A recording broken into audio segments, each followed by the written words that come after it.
Elshinta News and Talk. Aksi demonstrasi dari mahasiswa di Jawa Tengah terus berlanjut hingga 22 Juni kemarin. Misalnya seperti yang dilakukan mahasiswa Pergerakan Mahasiswa Islam atau Indonesia maksud kami atau PMII Jawa Tengah. Hal tersebut dilakukan untuk menyampaikan suara terkait kenaikan harga bahan bakar minyak atau BBM hingga tata kelola makan bergizi gratis atau MBG. Sebelumnya, aksi serupa juga sempat dilakukan oleh aktivis Badan Eksekutif Mahasiswa, Himpunan Mahasiswa Islam atau HMI. Apa yang perlu dilakukan oleh pemerintah dalam respon aspirasi mahasiswa ini? Kita akan membahas lengkapnya bersama manajer advokasi Pusat Telah Informasi atau Patiro Regional Semarang, Untung Prasetyo Ilham. Elshinta News and Talk. Selamat sore Mas Ilham. Selamat sore Mas Akbar.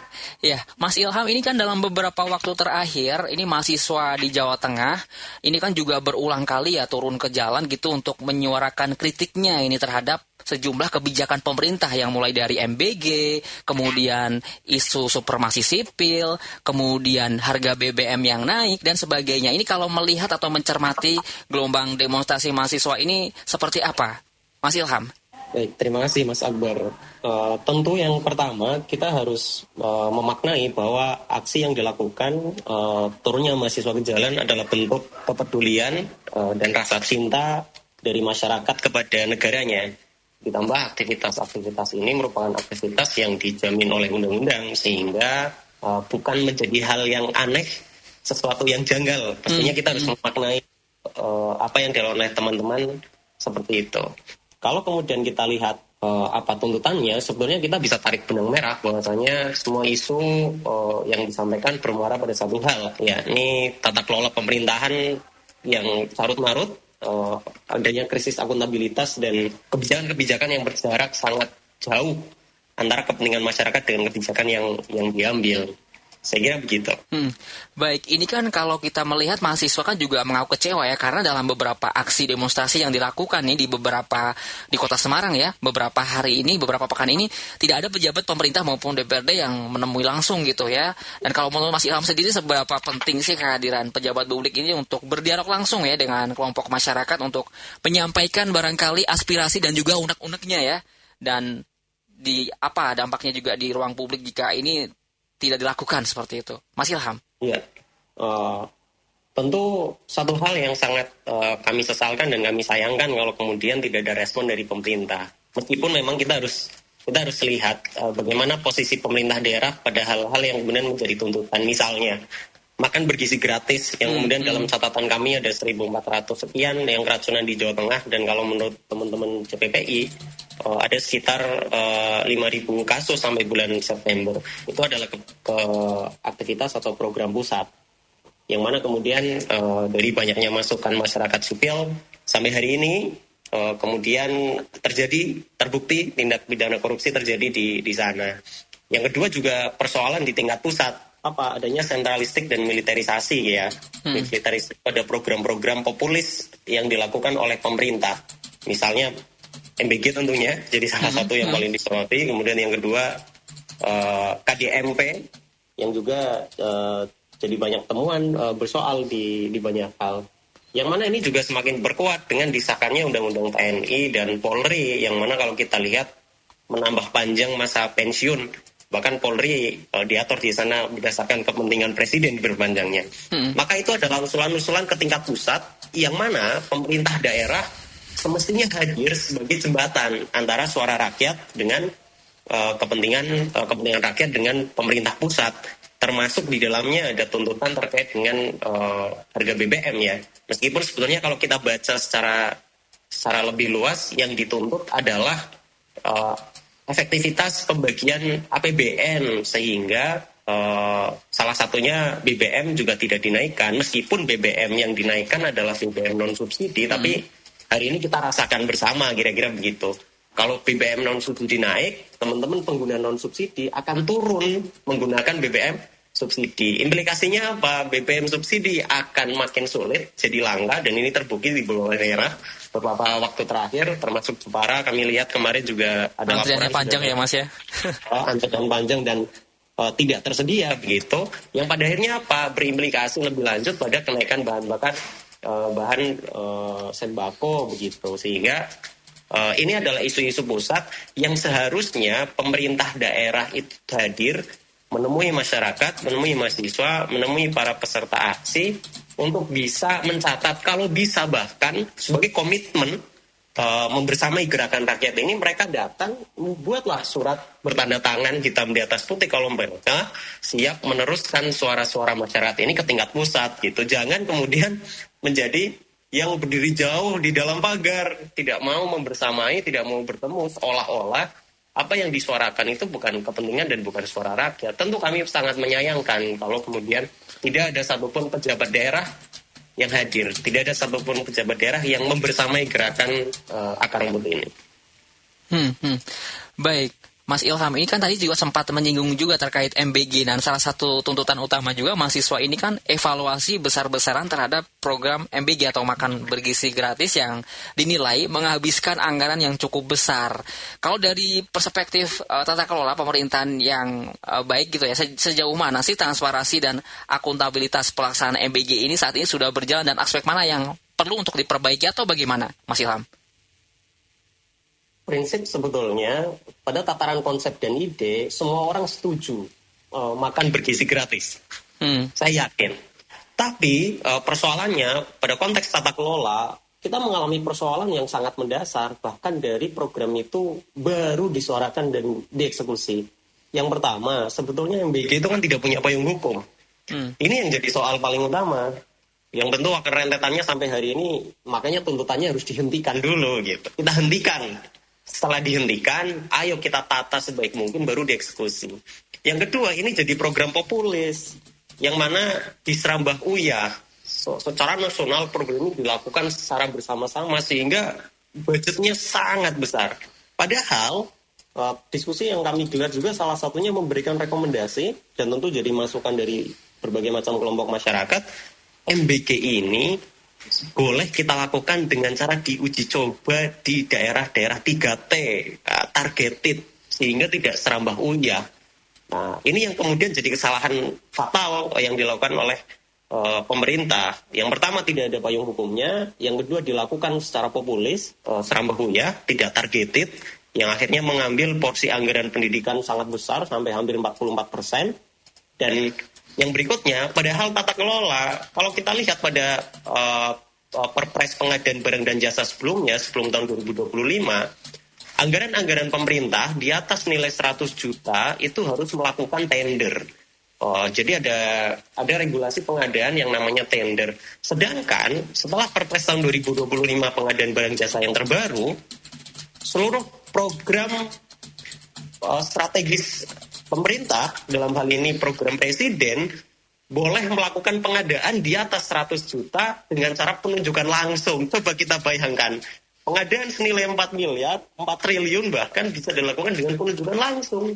Yang mana ketika aktivitas itu dilakukan dengan cara penunjukan langsung, maka proses transparansi dan akuntabilitasnya itu dipertanyakan, akan sangat sulit di-tracking dan dikawal secara bersama oleh kelompok masyarakat dan oleh masyarakat pada umumnya untuk melihat seberapa akuntabilitas nih. Dan ini yang jadi soal. Perpres itu yang pada akhirnya kita menemukan apa?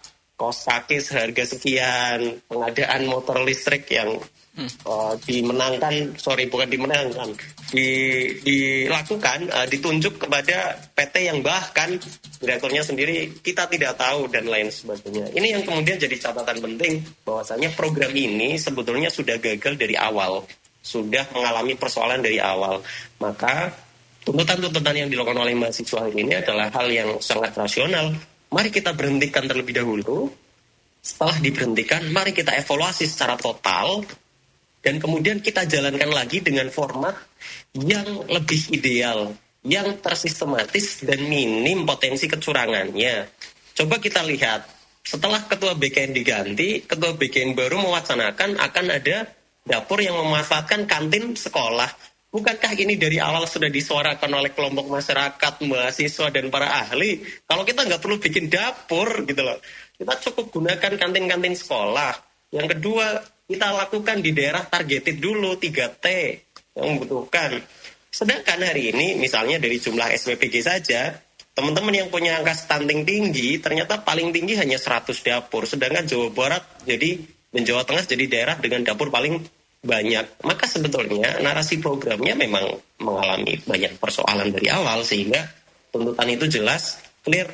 Mari kita hentikan, kita kaji ulang, dan kita implementasikan dengan format yang minim korupsi. Sehingga anggaran-anggaran pemborosan senilai 1T per bulan itu bisa dialihkan ke hal-hal yang lebih dibutuhkan. Hari ini lebih dari 15% penerima BPJS PBI yang dibayar oleh pemerintah dicabut dengan narasi efisiensi anggaran. Tapi kemana aliran anggaran itu? Ternyata aliran anggarannya ke MBG dan KDMP. Sehingga kita melihat bahwa tuntutan-tuntutan itu ya sebetulnya program pada tata kelola. Bagaimana negara tidak bisa menentukan skala prioritas pembangunan, skala prioritas penggunaan anggaran, sehingga masalah-masalah seperti ini muncul. Kira-kira begitu, Mas Akbar. Terkait meluruskan persepsi tender ya, ini kan kalau saya ingat tuh di masyarakat masih berkembang anggaran bahwa setiap pengadaan pemerintah ini dengan nilai di atas 100 juta pasti harus melalui proses tender gitu ya. Ini bagaimana sih Mas melihat pemahaman masyarakat terkait mekanisme pengadaan barang atau jasa pemerintah yang seringkali disederhanakan sebagai semua anggaran, segala anggaran besar maksudnya ini harus ditenderkan gitu, Mas Ilham? Ya, sebetulnya Perpres pengadaan barang dan jasa sebelum tahun 2025 itu punya regulasi yang cukup baik, meskipun belum sempurna tapi cukup baik. Semua paket pengadaan jasa konsultasi nilai di atas 100 juta harus ditenderkan. Sedangkan jasa konstruksi dan pengadaan barang di atas 400 juta harus ditenderkan. Koreksi saya kalau saya keliru. Tapi kemudian pada tahun 2025 setelah MBG dibentuk pada waktu itu, kemudian ditunjuk sebagai program strategis nasional, program strategis presiden karena janji kampanye dan janji politik tentunya, maka muncul Perpres tahun 2025 yang mana sudah tidak diatur lagi itu program prioritas presiden yang harus melalui tender. Mereka bisa menggunakan penunjukan langsung dan e-katalog. Nah, ini yang kemudian masyarakat mungkin belum familiar. Jangankan masyarakat, para pengguna anggaran saja banyak kemudian yang belum tersosialisasikan dengan baik adanya Perpres 2025 ini, sehingga masih ada kerancuan sebetulnya di tengah masyarakat mengenai tender dan non-tender.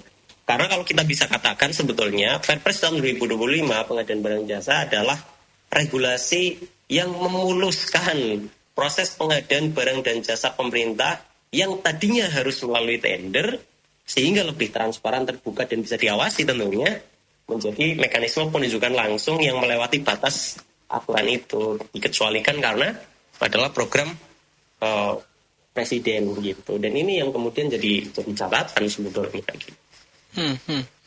Baik, Mas Ilham, ini ada juga beberapa komentar yang masuk dari pendengar El Sinta, saya bacakan juga bisa ditanggapi ya Mas ya. Ada dari Pak Joko di Banyumanik.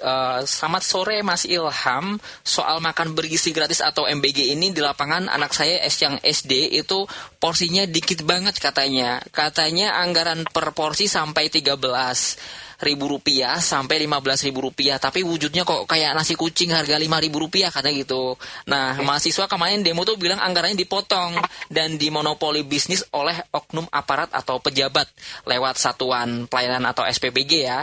Kalau menurut dari Patiro di Semarang sendiri, bocornya anggaran MBG ini di sebelah mananya sih Mas ya? Terus ada juga Bu Retno dari Genuk seperti ini. Kemarin koordinator PMI bilang ada laporan kalau dapur SPPG yang belum memenuhi standar sanitasi tetap dipaksakan untuk beroperasi demi mengejar target pusat gitu ya. Ini kan urusan perut dan kesehatan anak-anak kita ya, kok malah kejar tayang gitu. Gimana dong nanti pengawasan standar gizi dan kelayakan dapur-dapur MBG di Jawa Tengah sendiri. Terus ada juga Bu Arni di Sawah Besar seperti ini. Mahasiswa kan menyebut anggaran MBG kan ini gede ya Mas, sampai memotong anggaran lain kayak pendidikan. Padahal sempat sekarang juga apa-apa mahal gitu kan. Malah ada isu BBM naik. Ini udah naik juga ya. Dan menurut Pak Tio sendiri, apa anggaran daerah dan pusat kita ini sebenarnya sehat gak sih dipaksakan buat program gizi atau MBG ini? Mas Ilham, silakan ditanggapi Mas Ilham. Baik, Wah, ini memang apa yang disampaikan oleh pendengar El Sinta adalah apa yang mungkin sehari-hari teman-teman Patiro dengar dari laporan masyarakat, kira-kira begitu. Bagaimana dengan menu porsi yang tidak semestinya? Tentu sebetulnya itu menjadi korupsi paling kecil dari MBG ini. Skup paling kecil. Korupsi skup paling kecil itu apa dari MBG? Pengurangan porsi, gitu. Realisasi anggaran yang tidak semestinya. Kalau kemudian kita lihat aturan awal sebetulnya adalah kalau tidak salah 12.500 untuk makanan dan 2.500 untuk operasional. Tapi pada prakteknya tentu tidak. Kita bisa lihat berbagai macam komplain masyarakat yang tentu tadi dialami oleh salah satu pendengar El Sinta. Itu adalah korupsi paling kecil dari MBG. Skop yang kedua apa? Pada proses perizinan terjadi jual beli. Kalau kita lihat hari ini sedang mencuat ada 100 dapur fiktif di Cilacap hari ini baru ditemukan.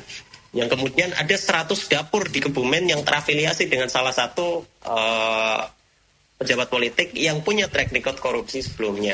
Dan kalau kita lihat data general, 98% dapur MBG itu dimiliki oleh orang yang punya keterkaitan dengan pertama aparatur negara, polisi, TNI. Yang kedua, yayasan-yayasan dimiliki oleh pejabat publik, DPR, DPD, MPR, dan yayasan-yayasan yang bahkan dewan pembinanya adalah presiden itu sendiri. Maka sebetulnya apa-apa yang ditemui di masyarakat menjadi bukti konkret dan bukti nyata bahwasanya program ini memang bermasalah, sangat bermasalah.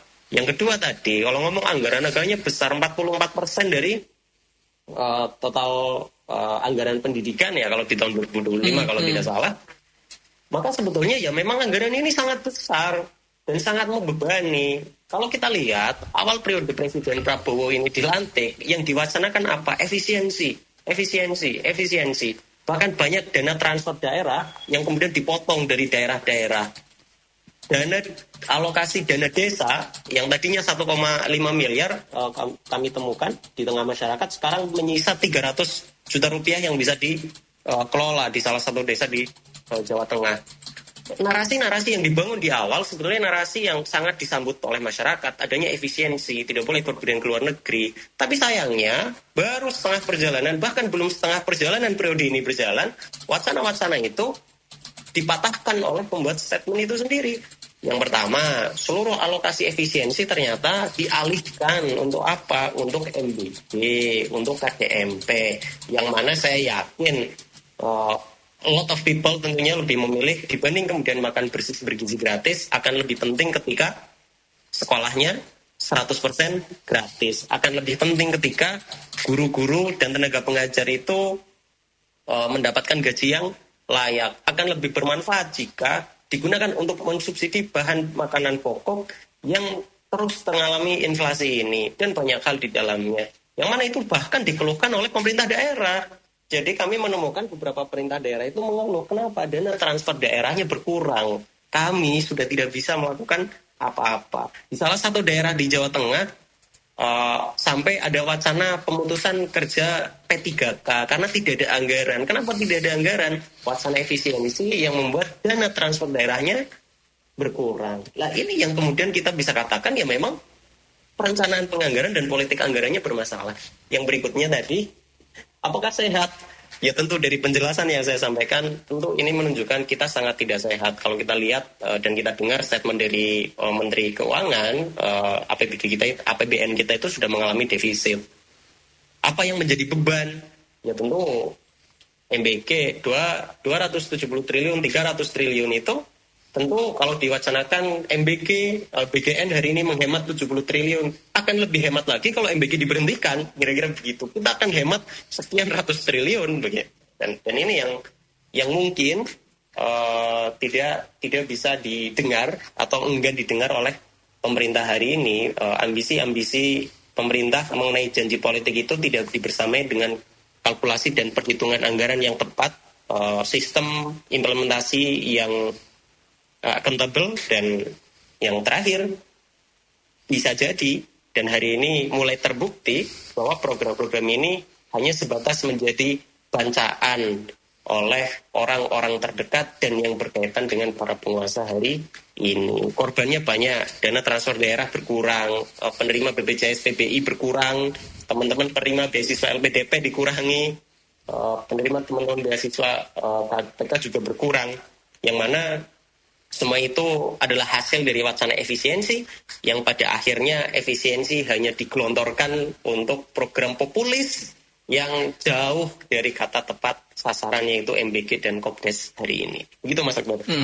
Baik Mas Ilham, untuk mengakhiri talk kali ini mungkin di tengah meningkatnya dinamika politik dan kritik publik tentunya mahasiswa sendiri diperlukan komunikasi yang sehat ya antara pemerintah dan masyarakat. Sebagai penutup mungkin apa pesan yang ingin disampaikan kepada pemerintah ataupun DPR dan masyarakat agar perbedaan pandangan ini dapat diselesaikan melalui mekanisme yang demokrasi tentunya dan konstruktif. Mas Ilham. Baik, tentu melihat kondisi hari ini, pemerintah seharusnya membuka mata, membuka telinga, dan membuka hidung, juga membuka mulut.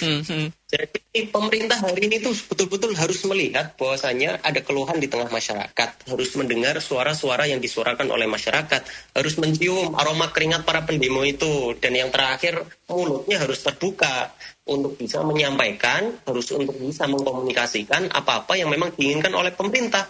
Karena dialog-dialog itu sebetulnya sangat dimungkinkan untuk dilakukan. Sayang sekali pemerintah seolah enggan, pemerintah seolah tidak mau. Yang terjadi, potensi-potensi yang kita lihat adalah konflik horizontal. Ada demo menolak MBG, tiba-tiba satu hari kemudian ada demo mendukung MBG dengan banner-banner tercetak dan sangu dan juga nasi box. Nah, tentu ini yang kita lihat sebetulnya pemerintah seolah-olah enggan, sehingga alangkah lebih baik, bukan alangkah lebih baik, sudah seharusnya pemerintah hari ini mendengarkan apa yang menjadi keluh kesah dan yang disuarakan oleh masyarakat. Jangankan presiden, gubernur Jawa Tengah saja di demo tidak datang, tidak membersamai masyarakat, tidak menemui. Ini yang kemudian jadi catatan besar. Apakah kemudian penyakit tulinya pemerintah itu betul-betul kronis dari pucuk pimpinan sampai ke akar kekuasaan lah. Ini yang kemudian harusnya pemerintah mungkin sebaiknya ya berobat ke THT lah supaya telinganya terbuka mendengar suara-suara masyarakat. Kira-kira begitu. Dan untuk masyarakat pada umumnya teman-teman mahasiswa terus perjuangkan, terus suarakan suara-suara dan kegelisahan di tengah masyarakat. Apa yang dilakukan atau mungkin skeptisme yang muncul di tengah masyarakat memang harus ditanggulangi. Apa misalnya, kenapa masyarakat skeptis terhadap demonstrasi, perusakan fasilitas umum dan lain sebagainya. Maka itu harus dihindari oleh teman-teman mahasiswa. Tapi nyala api itu tidak boleh berhenti.